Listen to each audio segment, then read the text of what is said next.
തെക്കേലെ ജാനുവെടുത്തിന്റെ വേലിക്കലുണ്ട്, ഒരു 8 അടി മൂർക്കം കിടക്കണ്, അതിനെ പിടിച്ച് ബെൽറ്റാക്കിയാലോ? അല്ലാ, നമ്മളെ സ്ഥിതി എന്താ? ഉടുത്ത മുണ്ട് ഊരിപ്പോയ ഉളുപ്പില്ലാണ്ടാവുന്ന ഉറപ്പ്. ആള് കളിയാക്കുന്നു ശരി, പക്ഷേ പള്ളക്ക് കടിയിട്ടി ആസ്പത്രിയിലായി മയ്യത്താവൂലല്ലോ.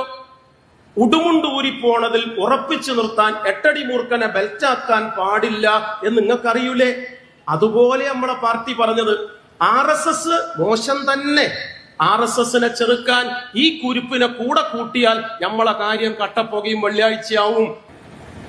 ഈ പ്രസ്താവനയോട്, ഏത് പ്രസ്താവനയോട്? മറ്റെല്ലാം മറന്ന് എല്ലാവരും ഒന്നിച്ചു നിന്ന് മോഡിക്കെതിരെ പൊരുതണം എന്ന നമ്മുടെ പാർട്ടിയുടെ കേന്ദ്ര കമ്മിറ്റി പ്രമേയത്തോട് പ്രതികരിച്ചുകൊണ്ട് ജമാഅത്തെ ഇസ്ലാമിയുടെ അഖിലേന്ത്യാ അമീർ ഒരു പ്രസ്താവന നടത്തി. എന്താ പ്രസ്താവന? ഇന്ത്യ ഹിന്ദു രാഷ്ട്രമാകരുത് എന്നാണ് CPIM ആഗ്രഹിക്കുന്നത്. അതെ, ഇന്ത്യ ഹിന്ദു രാഷ്ട്രമാകരുത് എന്നാണ് ജമാഅത്തെ ഇസ്ലാമിയുടെ ലക്ഷ്യം. ആയിരിക്കാം. എങ്കിൽ നമുക്ക് ഒരുമിച്ച് ഈ RSSനെതിരെ പൊരുതിക്കൂടെ? പറ്റില്ല. എന്തുകൊണ്ട്? പറയാം, ശ്രദ്ധിച്ചു കേൾക്കണേ. 1925 വിജയദശമി നാളിൽ നാഗപ്പൂർ എന്ന പട്ടണത്തിൽ വെച്ച് ഡോക്ടർ കേശവ ബലിറാം ഹെഡ്ഗവർ എന്ന് പറയുന്ന മനുഷ്യനാണ് രാഷ്ട്രീയ സ്വയം സേവക സംഘം എന്ന പ്രസ്ഥാനത്തിന് രൂപം കൊടുത്തത്. അതിന്റെ ചുരുക്കപ്പേരാണ് RSS. ഈ സെപ്റ്റംബർ മാസം എത്തുമ്പോഴേക്ക് അടുത്ത വിജയദശമി നാളിലേക്ക് RSSന്റെ പ്രായം 100 തികയും. പിറവി കൊണ്ട നാൾ മുതൽ പുരപ്പുറത്ത് കയറി അവർ ഉച്ചത്തിൽ ഉച്ചരിക്കുന്നുണ്ട്, മറയും മടിയും കൂടാതെ മുക്രയിടുന്നുണ്ട്. RSSന്റെ ലക്ഷ്യം എന്താണ്?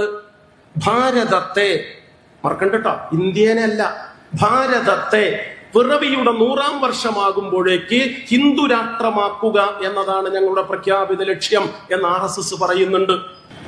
1925 രൂപീകരിക്കപ്പെട്ട RSS പറഞ്ഞു, ഞങ്ങളുടെ ലക്ഷ്യം ഇന്ത്യയെ അല്ല, ഭാരതത്തെ ഹിന്ദു രാഷ്ട്രമാക്കുക എന്നതാണ്. അതൊരു ഭാഗത്തേക്ക് മാറ്റിക്കോളൂ. 1941 ഓഗസ്റ്റ് മാസം 26 അന്നത്തെ ഇന്ത്യയിൽ ഉണ്ടായിരുന്ന, ഇന്നത്തെ ഇന്ത്യയിലില്ലാത്ത ലാഹോർ എന്ന പട്ടണത്തിൽ വെച്ച് വലിയ മുസ്ലിം പണ്ഡിതന്മാരിൽ പ്രമുഖനായ അബുൾ ഔല മൗദൂദി, തെറ്റെഴുതിട്ടോ, അബ്ദുൾ ഔല മൗദൂദി അല്ല, അബുൾ ഔല മൗദൂദി എന്ന് പറയുന്ന പണ്ഡിതൻ ഉണ്ടാക്കിയ പ്രസ്ഥാനമാണ് ജമാഅത്തെ ഇസ്ലാമി. ശ്രദ്ധിക്കണേ, 1941 ഓഗസ്റ്റ് 26 അവിഭക്ത ഇന്ത്യയുടെ ഭാഗമായിരുന്ന ലാഹോറിൽ വെച്ച് അബുൾ ഔല മൗദൂദി ജന്മം കൊടുത്ത പ്രസ്ഥാനമാണ് ജമാഅത്തെ ഇസ്ലാമി. അന്ന് അവർ പ്രഖ്യാപിത ലക്ഷ്യം പറഞ്ഞു. ജമാഅത്തെ ഇസ്ലാമിയുടെ ലക്ഷ്യം ഹുക്കൂമത്തെ ഇലാഹി എന്നാണ്. എന്താണ് ഹുക്കൂമത്തെ ഇലാഹി? എന്താ അതിന്റെ അർത്ഥം? അതൊരു ഉറുദു വാക്കാണ്. അറബിയിലും അങ്ങനെയാ പറയുക. മലയാളത്തിലേക്ക് മൊഴി മാറ്റിയാൽ സഖാക്കളെ, അതിന്റെ പച്ച മലയാളം ഇസ്ലാമിക രാഷ്ട്ര സ്ഥാപനം എന്ന. 41 ജമാഅത്തെ ഇസ്ലാമി ഉണ്ടായത്.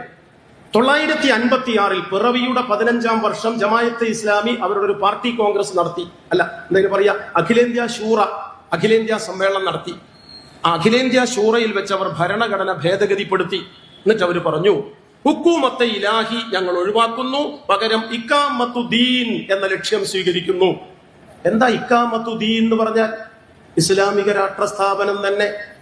ആദ്യത്തേതിന്റെ അർത്ഥം എന്താ? ഹുക്കൂമത്തെ ഇലാഹി, ഇസ്ലാമിക രാഷ്ട്ര സ്ഥാപനം. ഹുക്കൂമത്തെ ഇലാഹിയും ഇഖാമത്തുദ്ദീനും തമ്മിൽ എന്താ വ്യത്യാസം? അരമണിക്കൂറും 30 മിനിറ്റും തമ്മിൽ എന്താ വ്യത്യാസം? ഒരുത്തൻ ഓർക്കാട്ടിരി അങ്ങാടി വെള്ളിക്കുളങ്ങരുന്നതിൽ വള്ളിയോടുന്ന് അല്ലെങ്കിൽ പുറത്തുനിന്ന് സമയം ചോദിച്ചപ്പം 4:45 എന്നൊരുത്തൻ, അല്ല 4:45 വേറെ ഒരുത്തൻ. ആദ്യം പറഞ്ഞവനെ ജയിലിലടക്കിയോ? രണ്ടാമത് പറഞ്ഞവൻ ഓസ്കാർ പ്രൈസ് ഉണ്ടോ? രണ്ടും ഒന്നല്ലേ? നരേന്ദ്രൻ മകൻ ജയകാന്തൻ വക ശ്രീനിവാസന്റെ പഴയ സിനിമ കേട്ടില്ല നിങ്ങള്? ഉമ്മയും മോളും പെണ്ണെന്നെ, ഇത് രണ്ടും ഒന്നാന്ന്.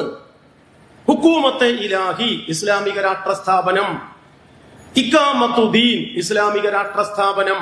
ഇനി പറയാം, നീണ്ടുമില്ലെങ്കിൽ, ഇന്ത്യയെ ഹിന്ദു രാഷ്ട്രമാക്കണമെന്ന് ആക്രോശിക്കുന്ന RSSനെ ചെറുക്കാൻ ഇന്ത്യ ഇസ്ലാമിക രാഷ്ട്രമാകണമെന്ന് പ്രഖ്യാപിത ലക്ഷ്യം അംഗീകരിച്ച ജമാഅത്തെ ഇസ്ലാമിയെ തലയിലെടുത്ത് തോളത്തിരുത്തി ഒപ്പം ചേർത്ത് ഒക്കത്ത് കയറ്റി പോരാട്ടത്തിന് പോയാൽ നമ്മളെ സ്ഥിതി എന്താവും? അൽഹംദുലില്ലാ, കട്ടപ്പുകയാവും. എന്റെ വീട് മെയിൻ റോഡിൽ നിന്നൊരു 200 മീറ്റർ അകത്താ. നല്ല റോഡാട്ടോ, 10 ഫൂട്ട് കോൺക്രീറ്റ് ചെയ്ത റോഡാ. എന്റെ വീട്ടുകാർക്ക് അടുത്തുള്ളവർക്ക് 35 വീട്ടുകാർക്ക് ആ റോഡാ, മിടുക്കുള്ള റോഡാ. ഞാൻ 2 വീലർ എടുക്കാതെ പാർട്ടി ഓഫീസിലേക്കൊക്കെ പോണെങ്കിൽ ഈ 200 മീറ്റർ നടന്ന് മെയിൻ റോഡിലെത്തി ബസ് കയറിയിട്ടാ കോഴിക്കോട്ടേക്ക് പോവുക. ഈ കഴിഞ്ഞ ആഴ്ച ഞാൻ എന്റെ വീട്ടിൽ നിന്ന് ഇറങ്ങി 200 മീറ്ററുള്ള കോൺക്രീറ്റ് റോഡിലൂടെ നടന്ന് ബസ് കയറാൻ വേണ്ടി പോവുക. നീ എന്നെ കളിയാക്കരുത് കേട്ടോ, ഒരു സ്വകാര്യം പറയാ ഞങ്ങളോട്, മക്കാറാക്കരുത്. ഒരു 100 മീറ്റർ അങ്ങ് നടന്നപ്പം എനിക്കൊരു ആശങ്ക. എന്താണെന്നറിയോ?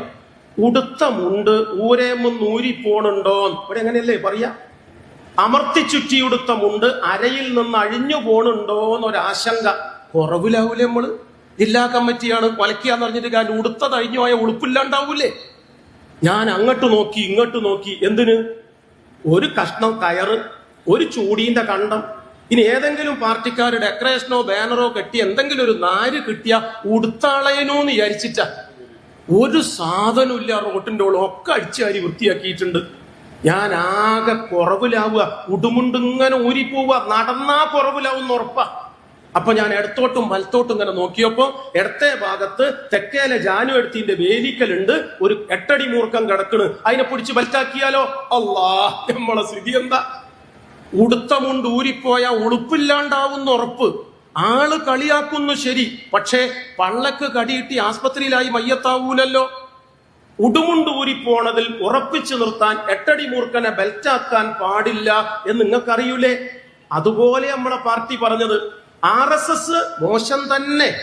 RSSനെ ചെറുക്കാൻ ഈ കുരുപ്പിനെ കൂടെ കൂട്ടിയാൽ നമ്മളെ കാര്യം കട്ടപ്പുകയും വെള്ളിയാഴ്ചയാവും. അതുകൊണ്ടാണ് ജനാധിപത്യ മതനിരപേക്ഷ ശക്തികളെ മാത്രമേ RSSനെതിരെയുള്ള പോരാട്ടത്തിന്റെ ആവനാഴിയിൽ അമ്പായി സ്വീകരിക്കാവൂ, അടരാട്ടത്തിൽ ആയുധമായി സ്വീകരിക്കാവൂ എന്ന് നമ്മുടെ പാർട്ടി പറഞ്ഞത്. ഇനി പറഞ്ഞ നേരം കൊടുക്കും. അതുകൊണ്ട് ജനാധിപത്യത്തിനും മതനിരപേക്ഷതയ്ക്കും വേണ്ടിയുള്ള പോരാട്ടം വർഗീയവാദികളെ അകറ്റി നിർത്തിക്കൊണ്ടാകണമെന്ന നിർബന്ധ ബുദ്ധി സഖാവ് അനന്തേട്ടന്റെ പാർട്ടിക്കുണ്ട്, ചെങ്കൊടി പ്രസ്ഥാനത്തിനുണ്ട്. അതിൽ കടുകിട വെള്ളം ചേർക്കാൻ, അണുകിട അപായപ്പെടുത്താൻ ഞങ്ങൾ അനുവദിക്കില്ല. ഈ ഭൂലോകം അവസാനിക്കുന്നതുവരെ ഒരു തെരഞ്ഞെടുപ്പിലും ജയിച്ചില്ലെങ്കിലും ശരിയുടെ ശിരസ്സു താഴ്ത്താൻ ഞങ്ങളില്ല എന്നാണ് രാഷ്ട്രീയ നിലപാട്.